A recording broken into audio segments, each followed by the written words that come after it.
Hello साथियों, YouTube channel के इस प्लेटफॉर्म पर आप सभी लोगों का दिल खोलकर स्वागत है। दोस्तों, इस वीडियो में 40 महत्वपूर्ण एमसीक्यू क्वेश्चन देखने को मिलेंगे जो कि आप लोगों के लिए वनडे एग्जाम के लिए बहुत ही महत्वपूर्ण होने वाली है। साथियों, इस वीडियो के माध्यम से आप लोग रेलवे के एग्जाम हो, एसएससी के एग्ज़ाम हो, टीचिंग के एग्ज़ाम हो, चाहे वो उत्तर प्रदेश हो, बिहार के हो, बिहार पुलिस हो, मध्य प्रदेश के जो एग्ज़ाम है उन सभी एग्ज़ामों के लिए बहुत ही महत्वपूर्ण होने वाला है, क्योंकि साथियों इसमें जनरल साइंस और जनरल स्टडीज से संबंधित कुछ महत्वपूर्ण प्रश्न देखने को मिलेगा। तो चलिए साथियों, अपने प्रश्नों की तरफ बढ़ते हैं। वीडियो को स्किप मत कीजिएगा, पूरा प्रश्नों को सॉल्व कीजिएगा। लास्ट में आप अपने आंसर को बताइएगा कि कितने क्वेश्चन आप लोगों ने सही अटेम्प्ट किए हैं। तो आज का जो हमारा पहला प्रश्न है साथियों, कह रहा है कि पहला प्रश्न जो कि साइंस से संबंधित है, कह रहा है कि प्रतिरोधकता की इकाई क्या है। ठीक है साथियों, क्या वोल्ट, एम्पियर, ओम, मीटर। तो यहाँ पर प्रतिरोधकता पूछा है साथियों। प्रतिरोध एक अलग चीज होता है, प्रतिरोधकता एक अलग चीज होती है। अगर प्रतिरोधकता पूछेगा साथियों तो वहाँ पर हो जाएगा ओम मीटर। ठीक है, और अगर केवल प्रतिरोध पूछता तो हमारा क्या होता, तब ओम होता। प्रतिरोध पूछेगा तो ओम, प्रतिरोधकता पूछेगा तो ओम मीटर हो जाएगा। वही विभवांतर पूछेगा तो उसका जो इकाई होता है, जो मात्रक होता है, इकाई को मात्रक के रूप में जानते हैं हम लोग। विभवांतर का मात्रक क्या हो जाएगा, वोल्ट। और एम्पियर किसका मात्रक है, तो वो है धारा। ठीक है साथियों, तो तीनों ऑप्शन का भी थोड़ा सा आप लोग जान लीजिए कि कौन कौन से वो ऑप्शन दिया गया और वो किसका मापक है। ठीक है, चलिए आगे की तरफ बढ़ते हैं हम लोग। एक बार फिर से देख लीजिए, जो प्रतिरोधकता है उसका जो इकाई है वो ओम मीटर हो जाएगा, लेकिन जो वोल्ट है वो किसका है, तो विभवांतर का। एम्पियर किसका है, तो धारा का है। आगे बढ़ते साथियों, कह रहा है कि बेंजीन में कितने डबल बॉन्ड होते हैं। तो आप लोगों को बता दें साथियों, जो बेंजीन का फार्मूला होता है C6 या 6 होगा। और इसमें जब आप इसको स्ट्रक्चर बनाएंगे, इसमें देखेंगे तो जो डबल बॉन्ड बनेगा वो 3 डबल बॉन्ड बनेगा। कितने बनेंगे साथियों, तो डबल बॉन्डों की संख्या कितना आ जाएगा, तो 3 आ जाएगा। चलिए आगे की तरफ बढ़ते हैं, और हम लोगों का जो तीसरा प्रश्न है इस वीडियो का, कह रहा है कि नमक आंदोलन को और किस नाम से जाना जाता है। क्या दांडी मार्च, सविनय अवज्ञा आंदोलन, भारत छोड़ो आंदोलन, या असहयोग आंदोलन। तो सबसे पहले साथियों, नमक आंदोलन कब से कब शुरू किया गया था, क्या ये आप लोगों को मालूम है साथियों। तो यह 12 मार्च से 6 अप्रैल के बीच में चला था, 1930 में। कब साथियों, तो 1930 में नमक आंदोलन चालू किया गया था। इसे एक और नाम से जाना जाता है, वो कौन सा है, तो दांडी मार्च से जाना जाता है। ठीक है साथियों, किससे, तो दांडी मार्च से जानते हैं हम लोग। आगे देख लेते हैं, कुंभ का मेला कहाँ आयोजित किया जाता है। प्रयागराज, हरिद्वार, उज्जैन, और डी कह रहा है कि उपयुक्त में से सभी। तो बता दें साथियों, जो कुंभ का मेला है वो भारत के 4 जगहों पर लगाया जाता है। उनमें से 3 जो दिया गया, प्रयागराज, यहाँ पर जो कि प्रयोग लिख गया, सॉरी, यहाँ पर रहेगा प्रयागराज, यहाँ पर उज्जैन दिया है, हरिद्वार दिया है, और एक हो जाएगा हमारा नासिक, जो कि महाराष्ट्र में है। तो हमारा क्या हो जाएगा, ऑप्शन डी चला जाएगा, उपरोक्त में से सभी। ठीक है, आगे बढ़ते हैं। और कुंभ का मेला 12 वर्षों में लगता है। अगर आपसे अर्ध कुंभ का मेला पूछेगा तो 6 वर्षों में लगता है। महात्मा गांधी की 150वीं जयंती किस वर्ष मनाया गया, 18 में, 19 में, 20 में, या 21 में। तो जो 150वीं जयंती है वो 2019 में मनाया गया था। कब मनाया गया था साथियों, तो 2019 में मनाया गया था। रोवर्स कप किस खेल से संबंधित है। क्या फुटबॉल से, हॉकी से, मुक्केबाजी से, या तीरंदाजी से। तो बताइए साथियों, जो रोवर्स कप है उसका संबंध किससे है। तो रोवर्स कप का जो संबंध है साथियों वो फुटबॉल से है। यानी कि प्रश्न नंबर क्या हो जाएगा, तब ऑप्शन ए सही जवाब हो जाएगा। कोशिका की ऊर्जा की इकाई क्या है। क्या एटीपी है, एसटीपी है, एनटीपी है, या सीटीपी है। तो जो कोशिका की ऊर्जा की इकाई साथियों वो है एटीपी, एडेनोसिन ट्राईफॉस्फेट। क्या होगा साथियों, एडेनोसिन ट्राईफॉस्फेट इसका सही जवाब होगा। अल्पसंख्यक अधिकार दिवस कब मनाया जाता है। क्या 14 दिसंबर को, 3 नवंबर को, 11 दिसंबर को, या 18 दिसंबर को। तो आप लोगों को बताना है साथियों, जो अल्पसंख्यक दिवस है वो कब मनाया जाता है, तो 18 दिसंबर को अल्पसंख्यक दिवस मनाया जाता है। चलिए साथियों, आगे के प्रश्नों की तरफ बढ़ते हैं। हम लोग कह रहा है कि आवर्त सारणी में सबसे ज्यादा विद्युत ऋणात्मक तत्व, यहाँ पर देख लीजिए साथियों, क्या पूछा है आप लोगों से, तो सबसे ज्यादा विद्युत ऋणात्मक तत्व कौन सा होगा। क्या क्लोरीन होगा, फ्लोरीन होगा, हीलियम होगा, या मैग्नीशियम। तो सर्वाधिक ऋणात्मक तत्व कौन सा है साथियों, तो ऑप्शन में आप लोग देखेंगे तो एक ऑप्शन फ्लोरीन दिया गया है, जो कि सबसे ऋणात्मक तत्व है। सबसे विद्युतीय ऋणात्मक तत्व में जाना जाता है फ्लोरीन को। ऋग्वेद में कुल कितने सूक्त हैं। ठीक है, क्या 1020 है, 1024 है, 1028 है, या 2026 है। साथियों, एक प्रश्न में पूछा गया था कि ऋग्वेद को जो लाइन लिखी गई है उसे किस नाम से जानते हैं, तो उसे सूक्त बोला जाता है। कहीं कहीं पर पद्य दे देगा, कहीं पर दोहा दे देगा, कहीं पर कुछ और दे देगा, लेकिन वहाँ पर क्या एक ऑप्शन दिया रहेगा, सूक्त। ठीक है, यहाँ पे पूछा है ना, ऋग्वेद में कुल कितने सूक्त हैं, तो कितने होते हैं साथियों, तो 1028 होते हैं।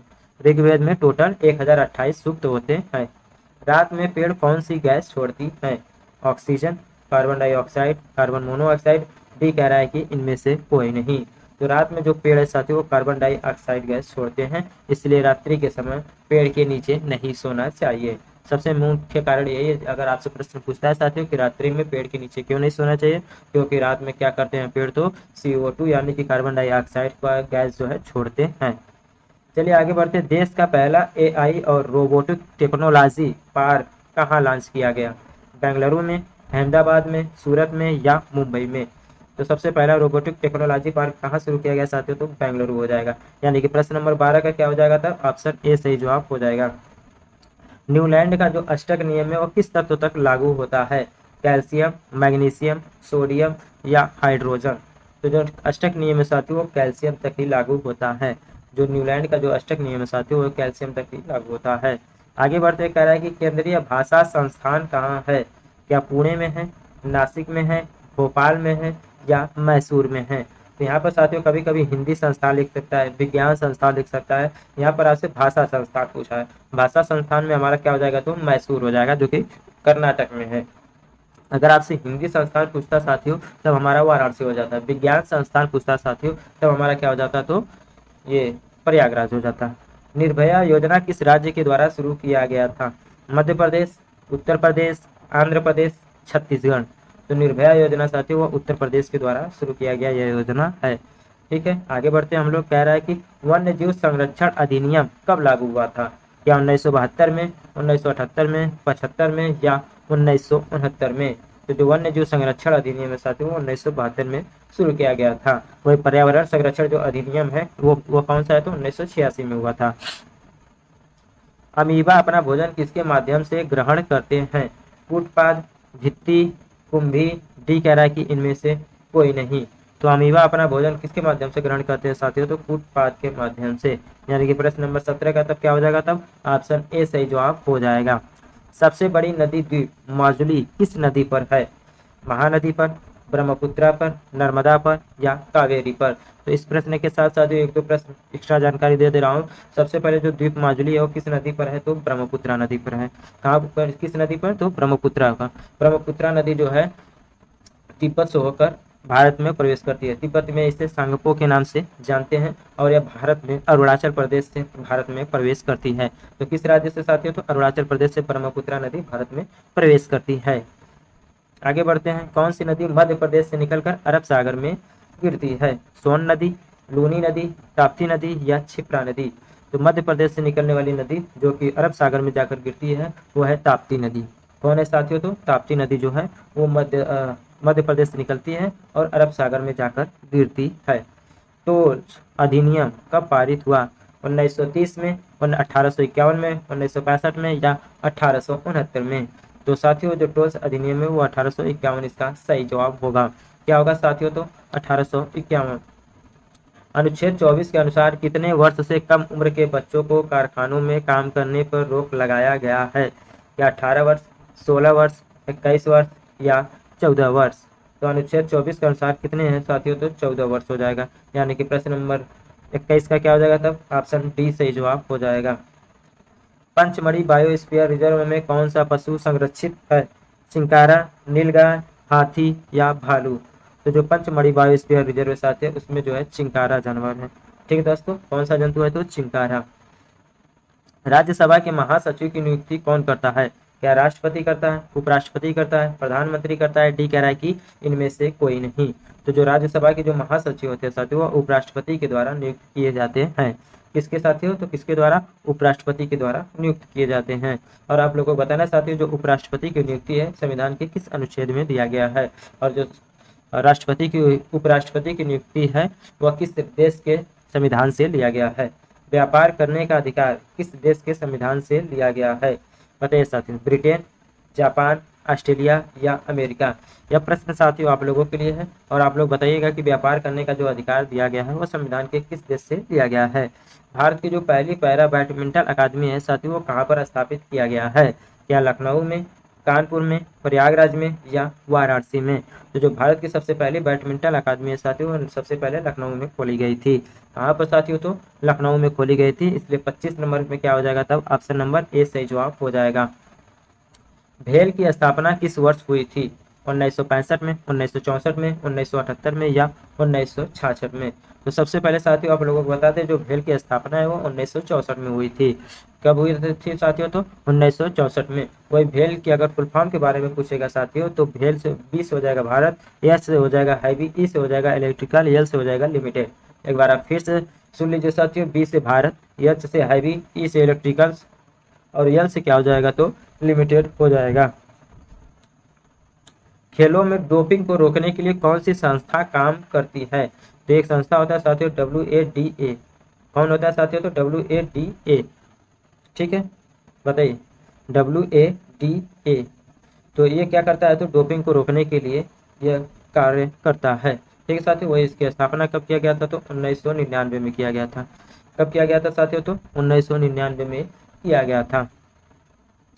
आगे बढ़ते हैं साथियों। सरदार सरोवर बांध किस नदी पर है? नर्मदा नदी पर, ताप्ती नदी पर, कावेरी नदी पर या गंगा नदी पर?